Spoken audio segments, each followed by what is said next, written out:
taking a look at this new kit here. This is for the Stealth Smoke and for the textured series vinyl, so you end up with a really nice textured or stealth inside, and the outside stays nice and glossy and stock. Or you can lay down a base layer of whatever smoke you want to take this red down, then put the center over that for a 2-layer effect.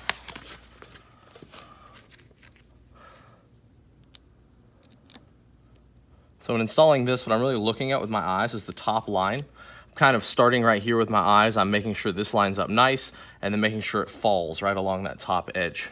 I'm not really applying much pressure right now as I work the vinyl around into these areas. I'm gonna start here first so I don't end up with any tension or fingers right there.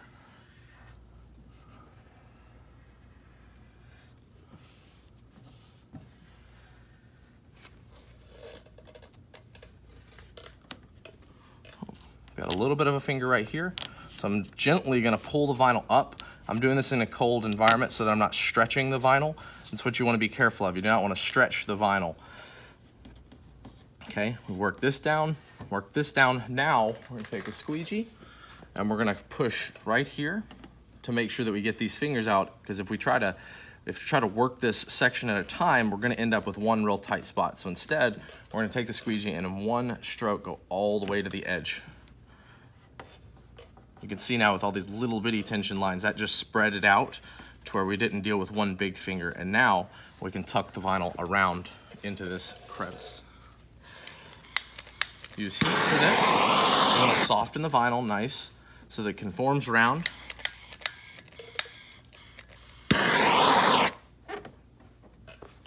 Take your squeegee. You can also pop the trunk. Last thing I want to do is heat the vinyl. You can see if there's any parts that I didn't press hard enough, they kind of bubble up because the air expands. Do this a couple times, take care of any little areas that weren't down, and there we are. We're done with that install, and we'll move on to the center section. Okay, when installing this center piece, because it's very long and slender, the enemy here is gonna be heat and stretch. You're not gonna wanna heat or stretch this, or you're gonna end up with variations in the thickness, and it's not gonna line up. So you want to do this in a temperature controlled environment or sometime when it's not hot. We're in our shop here in the low mid to 70s. And I'm pretty much going to approach this the same way I do with the 11 to 14 insert. So I'm going to go ahead and prepare the kit so that I can install it. What I'm going to do is first pull away all the excess. So all I'm left with is the decal.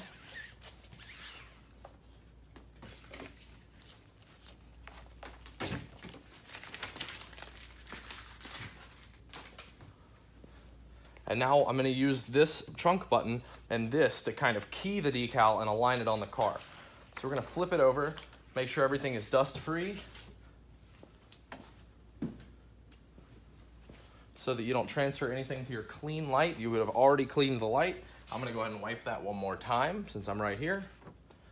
And now with the decal facing up, I'm going to fold this back and expose a couple of inches past that trunk release button. Fold the backing paper back just like that. You can cut away a little excess if you want. I don't think it's necessary. And now we're gonna start the install. You can see I'm holding the right side here, holding the backing paper and looking at that trunk release button. I'm gonna need to position my hand to where I can also touch the decal right here. Again, I'm using that top line and the trunk release as my key. So this is perfectly aligned around here. First thing I do is trace out the button so I end up with a real nice wrinkle-free edge around it and draw myself a hinge up and down so then we can continue this way. I'm gonna apply at the top line first.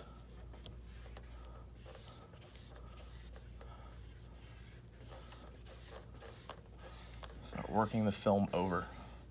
Notice I don't use a squeegee very often here because I don't want to introduce any creases, and you can introduce them by holding the squeegee at the wrong angle, but with my hand, I'm able to move it much more naturally. So without stretching, just continue to remove the backing paper. I'm going to expose past the rear view camera. Again, put a nice tight crease in your backing paper so it kind of gets out of your way. And I'm going to put my index finger right here in the middle of the tint. Use that top line, and this time because it's so Important not to deviate. I'm gonna draw my hinge right in the middle, and then I'm gonna apply down into the crease. And up into this crease.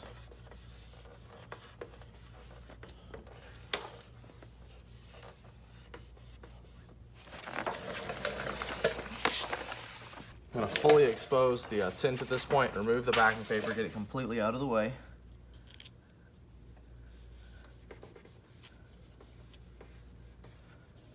Keep moving along the light with the installation. Important, if you have to lift like I just did, you don't pull very hard and introduce any stretch.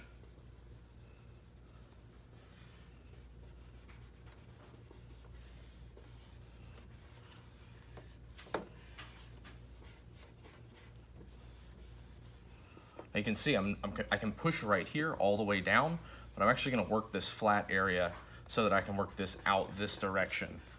It's gonna lessen the chance that I end up with fingers over here in this corner.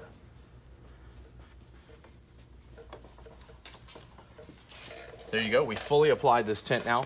The whole center section is down, so now we're just gonna post heat it. Make sure that the top and bottom edges are locked really, really sharp. You wanna look at it at a harsh angle so you can see if there are any little bubbles or any areas that you didn't press down hard enough. Okay, so you can see we have this extra here flapping over. I could do this with the trunk closed, but I wanna make sure it's nice and tight. So I'm gonna heat the film. You can see it soften up. And I'm gonna work right in the corners and then spread it out along the flat part. This is gonna give me the most secure edge possible. Let me stop. Same technique here. Soften the film. Right into the corner, right into the corner, and then the flat part. Okay, so you can see we have a nice satin sheen now across the center section of the light all the way to the driver's side. The last step is to go ahead and install this passenger side overlay. So I'm gonna go ahead and find it, remove it from the backing paper, and use the exact same technique that I did on the left side. I'm going right for where the plastic red and black meet, lining up this corner, and looking at that top line. Got it all across that top line. And now work the tint down like this. You can see how it's kind of flapped up. It's because it is a complex curve, even though it's not a very dramatic one. So I'm gonna push the film down and then work it out into each corner. And again, I'm just gonna go straight for the corner there.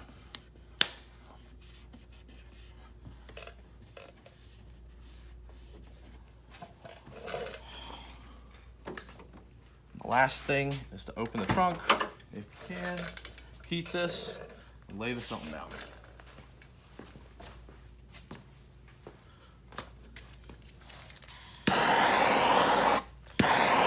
Soften it, go straight for the corners, and then lay down the flat part.